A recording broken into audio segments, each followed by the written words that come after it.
And welcome to the Healthy Minds Speaker Series. Glad you can join today. It's interesting. We're coming up on, I was just talking to someone, probably our 1-year anniversary from when many of us actually left the office.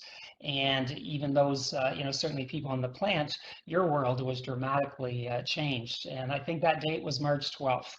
And so here we are, almost exactly to the day, 2 days earlier, having a bit of an anniversary. And I can tell you, when we started these Healthy Minds Speaker Series, we had no idea kind of what we were in for. But I think we would all agree that it's just been a great opportunity for us to be able to connect and for us to be able to kind of learn and have a break in our week. And so thank you very much for being with us today. I'm Peter Neufeld and part of the HR team here at Maple Leaf.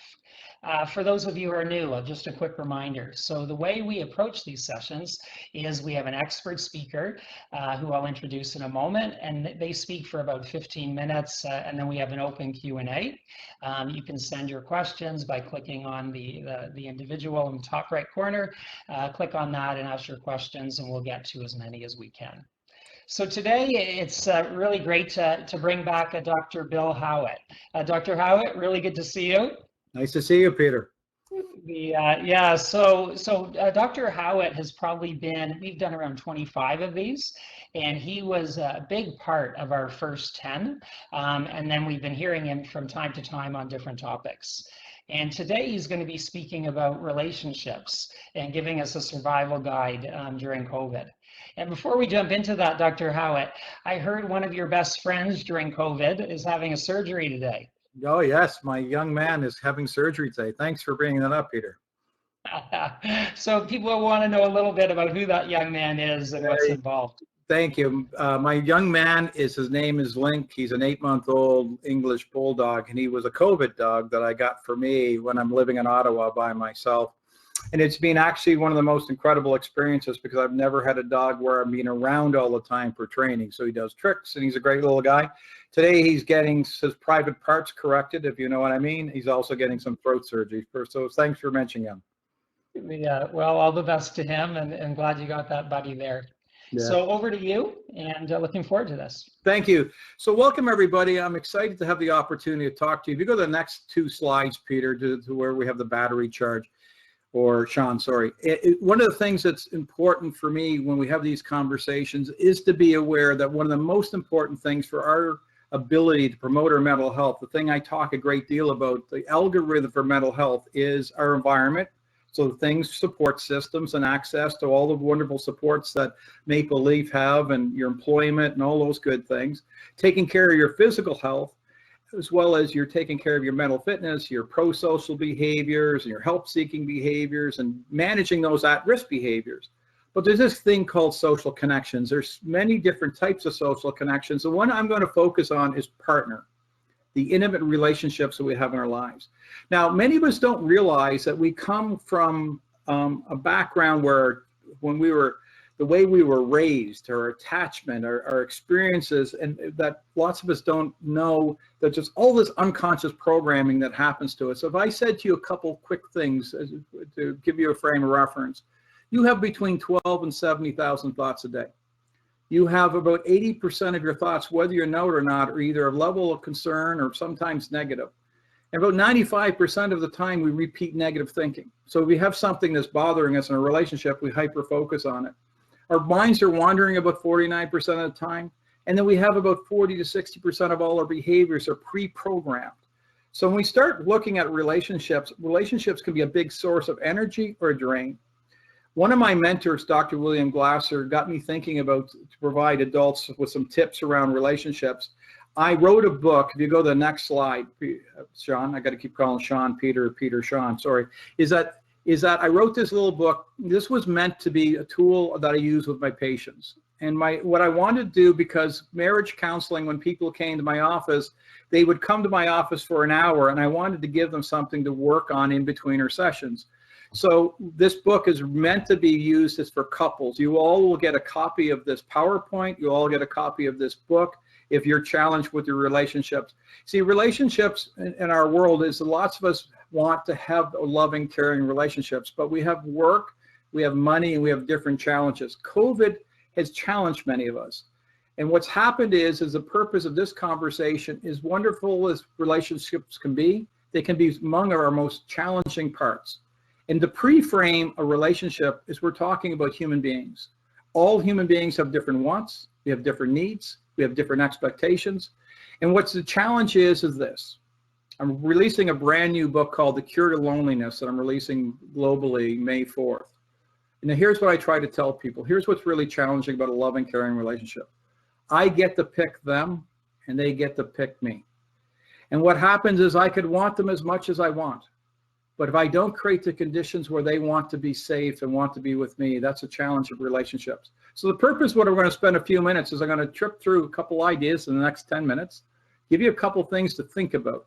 We don't mean, if you go to the next slide, Sean, we have no expectation that we're going to be able to do marriage counseling. This is not marriage counseling. This is meant to be an educational conversation.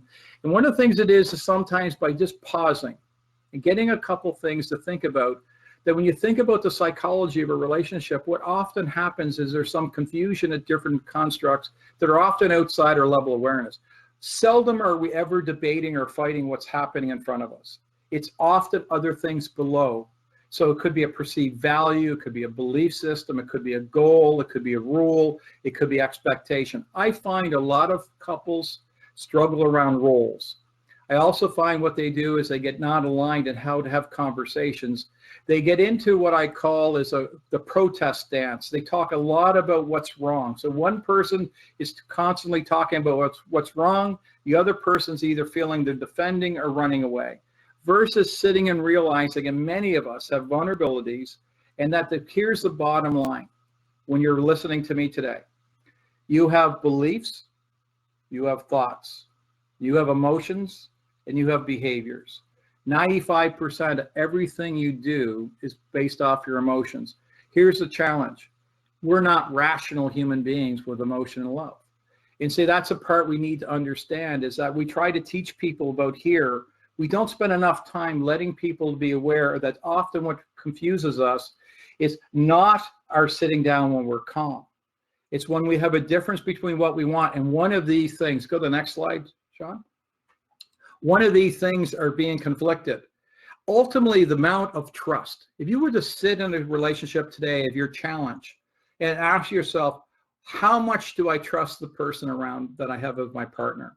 And trust is around common ground, around honesty and integrity. What does that mean? Common ground. If you look above, do you agree what love means? Kind, touch. Do you look, what we call is called bin in. But people confuse relationships thinking that, okay, it's the words. Your words are only worth 7% of your communication. It's 38% is your inflection. How do you speak to each other? What's the tone? What's the volume? 55% of it's nonverbal. So if you're sitting on a couch and you're checking your text and they're checking your text, one of you are both saying, I wonder if they want to know if I'm here. And what happens is instead of sometimes turning in and spending time around what does kindness mean to me? What does love mean to me? And guys struggle with this. See, guys have that inner child where we love when our mothers took care of us, and we love that as a kid. And as we get older, most of us get confused on what that relationship looks like. And as you get older, when you're 40 and 30, you think about your relationship different than when you're 60. And what happens, it moves from different levels of intimacy. So your common ground around evaluating, making rules around no hurting. Every time you interact with your partner, is it a thing where you're charging each other's battery or you're draining? I went on a tour. You can look this guy's name up real quick. Dr. William Glassman. He said something one time. He said, Bill, every time you have intimacy with your partner to every time you have a debate with your partner, keep score weekly and see how you're doing. He said, if you're having more debates than you're having intimacy or challenge, you need to slow down and work on the honesty. In other words, are you really communicating what you want? And integrity, do you do what you say you will do and follow through? So communication, negotiation, planning, these things build trust, integrity, trust. If you go to the next slide, what I'm going to do is go through 3 different scenarios that are common that come to an office like me. Why do people come and see a person like me? Well, one is often around, maybe there's a challenge around, intimacy and emotion. Guy says, there's not enough intimacy, and the partners might say there's not enough emotion and kindness. And what happens is sometimes it gets around when you get to the root cause, because it's seldom that's the problem around sex or emotion. It's often around how people feel they're valued. So sometimes we could spend time around each other around what our job is and what my job is in this relationship, what my job isn't. And being able to set boundaries of what your expectations is. Sometimes what people do is they're pleasing, they do acts of kindness, but here's what happens. You both have an emotional cup. If we're not filling those two cups and one cup gets empty, then we start building resentment. When we start building resentment, our unconscious, subconscious mind starts thinking we're not being valued. When we're not being valued, it can create stress. So by taking time around validating each other, spending time in decision, and as I said, you're going to get this PowerPoint. I know I'm going fast, but here's the point. Open discussion about what is my job in the relationship. And what I mean specifically around caring for each other, around the children you have in your life, your finances you have in your life, around the roles around the house, around helping around, and don't assume that your partner, because they're not saying anything, are comfortable with their role. And that's because sometimes they might have an attachment issue where they're scared of being rejected and they may not be able to speak the truth. Where someone else might have an attachment issue where they're expecting the other person's going to make a mistake. So they live their life in a confirmation bias trying to catch each other. And if you ever read a book called Hold Me Tight, if you're having any challenges with intimacy in a relationship, it's an amazing book to consider. Next slide.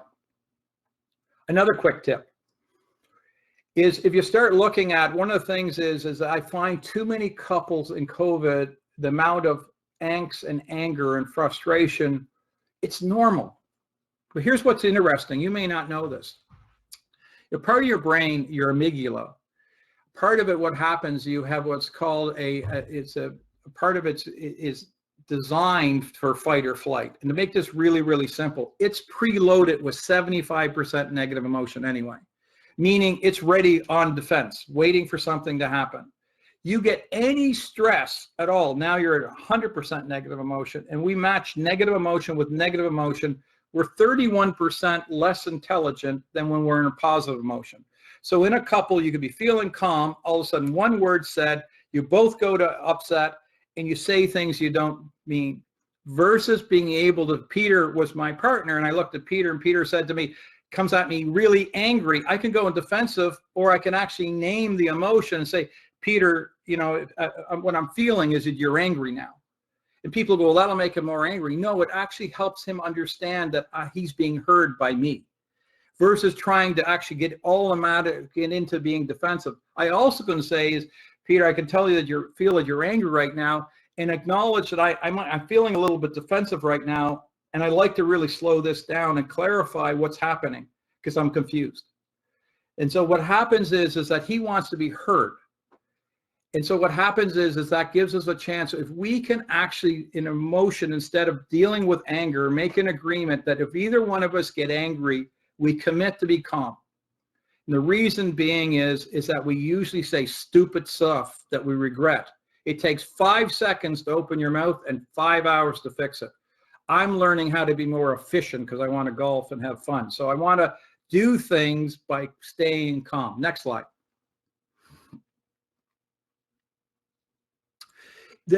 I want to build on this. I think this is the big mistake couples make. They don't spend and prepare for when they're going to hit each other's sore spots. You're going to have it. You can have the most loving, caring relationship. You have sore spots, and you're going to rub those sore spots on each other. It could be fatigue. It could be tired. It could be pressure. It's okay for us to upset each other, and it's okay to be angry at our partner. It's not okay to throw things, domestic violence, all these things of being brutally aggressive. And it doesn't happen with all couples, or passive where we withdraw. What I try to get couples to say, what is our first aid, emotional first aid if we're frustrated? If we're having a challenging time, let's not deal with our anger. Then we plan for emotional upset.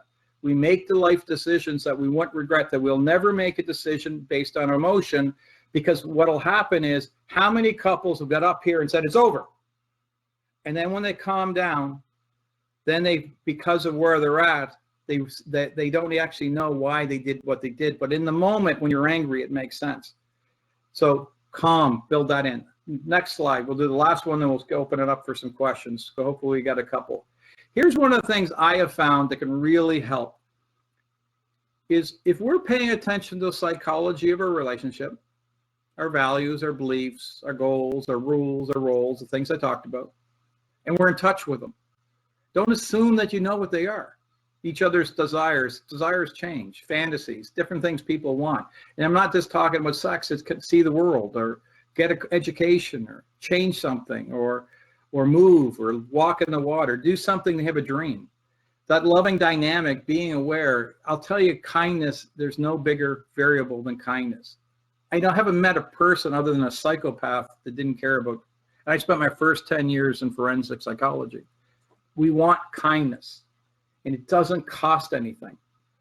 And the ultimate goal for the relationship, one of the best things you can do as a human being in charge your batteries at, not being aware that anger is going to happen, is not the anger. I can look at Peter and say, hey, Peter, I'm angry right now. It's not the anger, it's what I do with it. And Peter can go, do you need some space? Let's get calm.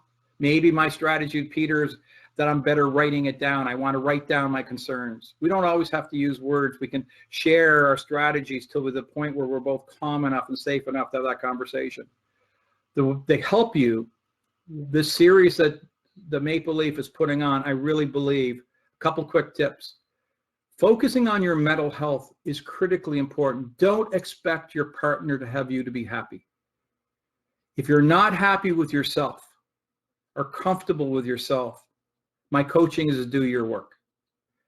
And that's a thing that we haven't taught people to build a relationship for themselves. Have a passion. Encourage your partner to have a passion outside of you. Allow them the permission for each other that it's okay, because it helps you have richness with other relationships.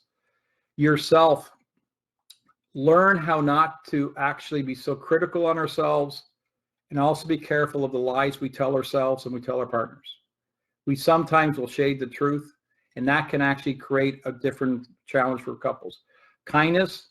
And the other thing is, if you're going to be in a relationship, if you're holding grudges and carrying rocks, that's a big burden. Forgiveness is how relationships learn. Falling off the bike, we learn and we make mistakes. So the purpose of this is to give you a couple ideas. If you get anything at all, success for a person like me is to say, you know something? I don't have to settle, or they don't have to settle. Wouldn't it be kind of cool if we just decided to make the next 6 weeks of our life intentionally focused, that we want to make a relationship a little bit more meaningful for the two of us? And it won't happen in one conversation. Now, Peter, being a professional therapist yourself, I'll be fascinated. I'm sure you'll have a couple of comments before we take cash questions. Over to you. Yeah, thank you so much, Bill. And folks, like Dr. Howitt says, we'll give this material out. And he has generously offered his ebook. So the relationship book that he referenced, we're going to be sending out and making available. One question that I would have, in terms of when you're talking about kind of validating kind of the frequency of validation and roles with your partner, do you think that has changed during COVID? And do you have any view in terms of even a healthy frequency? Because some people would say, do we need to talk about this every week? Is it every quarter? You know, what are your thoughts about that? I think it's two good questions. The first question is, many couples were on autopilot because it's 60% of all the programs. So they'd be getting up and kind of creating an illusion Monday, Tuesday, Wednesday, Thursday. I'm going to my next meeting, and we're running. I don't have any time. Now they have more space. So the frequency now, the roles clarification, really what you want, in my humble opinion, every day you look at your partner and check in and see, how are we doing? Is everything okay with you? And if they don't ask you back if everything's okay with you, you have a problem. So because what happens is then there's some underlying resentment. So if you're the only one talking about how you're feeling, and the other one's not telling you how they're feeling, that's where your work is straight away, because you've got to get a level of comfort where we can do that. But it only takes, it's amazing what 3 or 4 minutes a day of actually not with your head into your text, looking at them, because what's called mirror neurons. When I'm looking at Peter in his space, or, you know, my partner, what happens is I'm actually in tone with their emotion. And when I'm in tone with their emotion, I can feel that I can validate it, and they can validate, and we're present for each other. And then that creates what people keep forgetting about relationships, Peter. It's an actual emotional bond. It's the most important thing, and it actually makes people live longer. The research is very clear. People with strong emotional bonds outlive the general population. You're in a healthy, loving relationship, it offsets disease and helps people live longer. There's all kinds of research around that. So there's a question here about that. It says, wait till you get calm. It's easy to say, but how do you get calm? Should you do it together or separately? How do you approach it when you know things are kind of off? You have to have this conversation when you are calm about how we're going to deal with upset. So, for example, some folks have different emotional intelligence. So I'm going to pick on guys. Some guys, the only reason we use anger is to have a behavior stop or start. So we've learned in our unconscious brain as a kid, screaming at our parent, for example, used to get what we want from an attachment, and our parents let us do that. So when we get into a relationship and we have a difference what we want, we have learned how to use that as a control mechanism. And anger is the only emotion we know exactly why we're doing it. We want something stopped or start. But anger is not the problem. It's the intensity of the anger.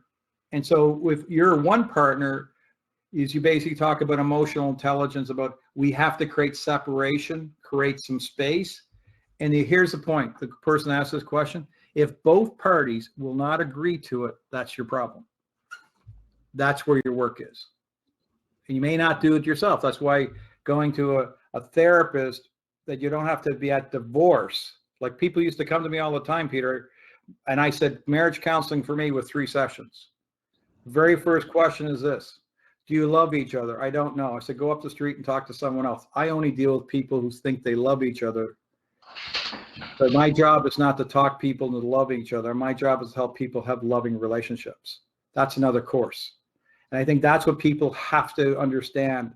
If you're questioning love, that's another issue. What I'm talking about, people who know they love each other, but their styles are creating challenges for each other.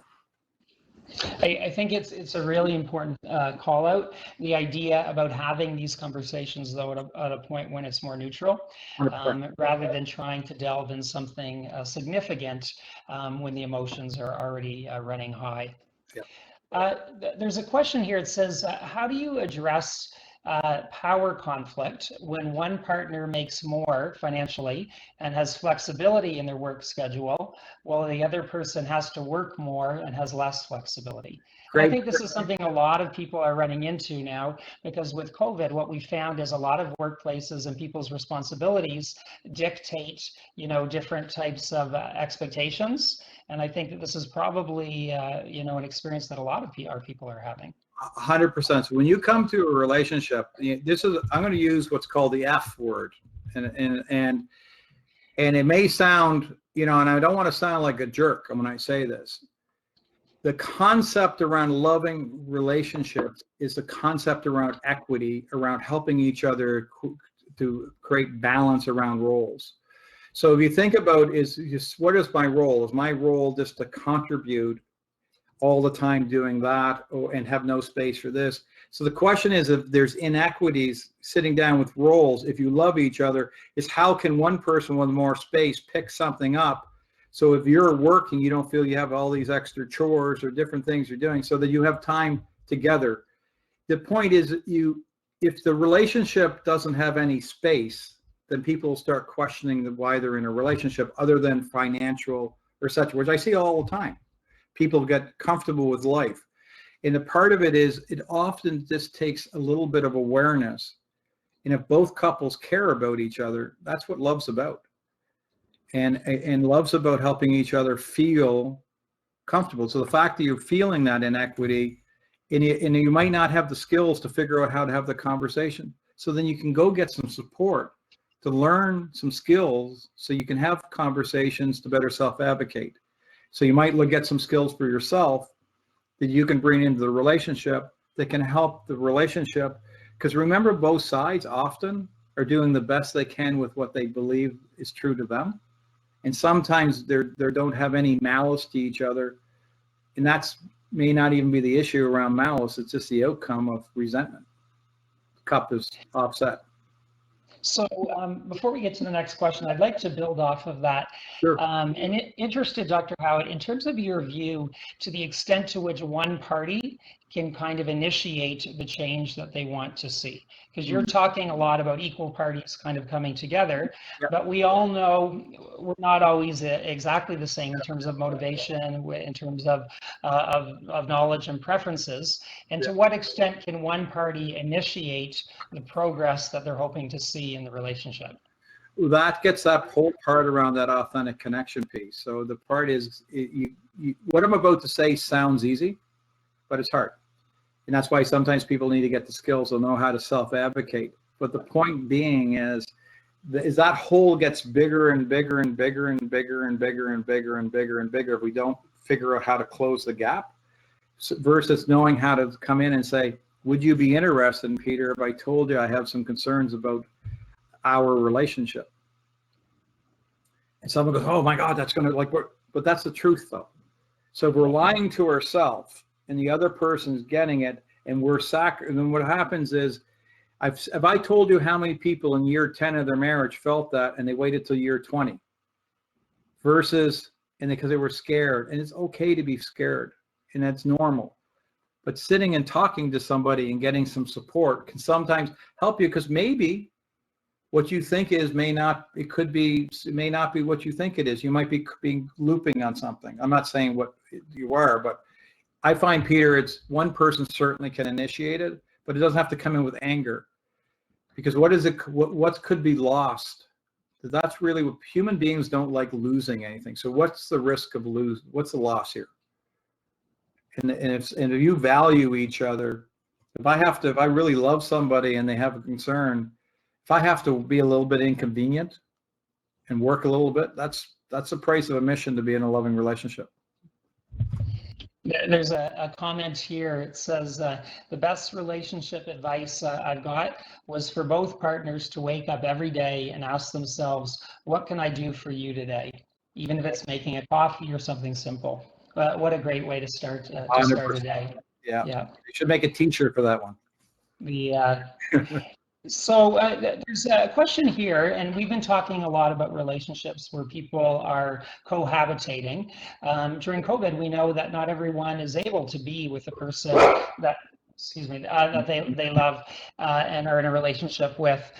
What can you advise people who are currently apart due to the pandemic and cannot see each other in terms of communication and quality time? Couple things. I'm going through that myself. And so one of the things is, I find it fascinating to write them letters now. I'm back to a pen and I mail a letter once a week. Not like I'm in jail, but I write the letter. I can text and email, and I text and I email. I do these Zoomy things. I find, believe it or not now, more intimacy from doing a phone call. I find the phone call, the mystery of the phone call, like this is, we check in and that kind of stuff. But I find that is helpful. I also find writing a letter.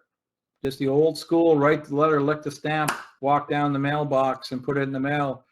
And if the feedback I get from the letters, I take an hour or two and write it Sunday morning early, mail it Monday, and they get it on Wednesday. And I get there so there's some magic that you can do. And but the reality is it all depends on the process, because this is not forever. We are going to get on the other side, and we're going to get to so this is not forever. So instead of resenting what I have, is celebrate that at least I have a have. And so I'm not saying any of this stuff is easy. I'm like you go trying to figure this stuff out. I was going to say another word, but I didn't. So we're coming to the end of our time. There's another comment I want to highlight here. It says, this is not a question, but all of this is relevant to relationships at work as well. 100%. And I think that's a tremendous call out when you think in terms of checking in with the people that you work with, finding out how you can support each other, and even calling out the emotion, which you acknowledge is a part of our human existence. 100%. Folks, I would also like to highlight, like, I think we've got a lot of gems today and we've just begun the conversation. But one of the offerings that we have at Maple Leaf is couple therapy. And Inkblot provides couple therapy, so you can do that online. And it's one of the standard offerings, so you can see that on the mental health site. And then, of course, we have couple counseling through the Employee Family Assistance Program, and then also through other benefits. So if you're interested in getting more therapy and direct support, please don't hesitate to reach out for those. Dr. Howitt, it's always a pleasure to see you. You're full of wisdom and so current, and it's just time flies by when we're talking. So thank you very much for being with us. Bye-bye, everybody. Take care of yourselves.